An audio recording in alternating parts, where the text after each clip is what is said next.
La Société Générale a été condamnée à une amende de 2 millions d'euros par le régulateur du secteur bancaire pour ne pas avoir correctement appliqué la loi instaurant un droit au compte pour les personnes les plus défavorisées. L'établissement se voit reprocher d'avoir ouvert à certaines de ces personnes des comptes assortis de prestations payantes alors que la loi l'oblige à fournir des prestations de base gratuites. Selon le relevé de la décision de la Commission des sanctions de l'autorité de contrôle prudentiel et de résolution, l'amende s'accompagne d'un blâme, a précisé la CPR. Et le régulateur explique que les dysfonctionnements constatés justifient que la condamnation soit rendue publique, alors que Société Générale avait demandé qu'elle soit rendue de manière non nominative.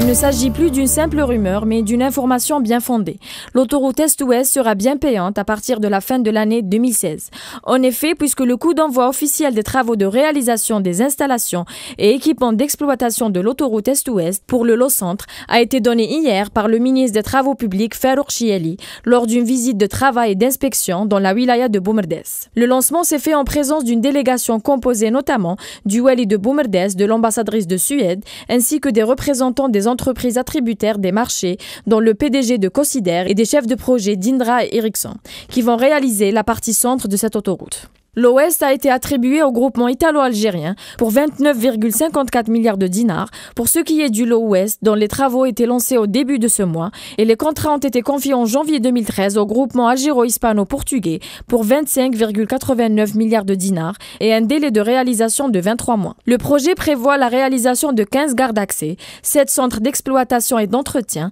400 km de fibre optique, l'installation de 394 postes d'appel d'urgence, des caméras de surveillance et des panneaux à messages multiples. Dans son ensemble, le projet prévoit 48 gares de péage sur échangeur et 7 gares de péage en plein voie, ainsi que 76 aires de repos et 42 aires de service. Reste à connaître désormais l'avis des usagers algériens qui vont découvrir une nouveauté à laquelle ils ne se sont pas habitués, mais ce qui est sûr, c'est que l'État algérien est bien décidé à lancer ce projet commercial d'ici les 2 prochaines années.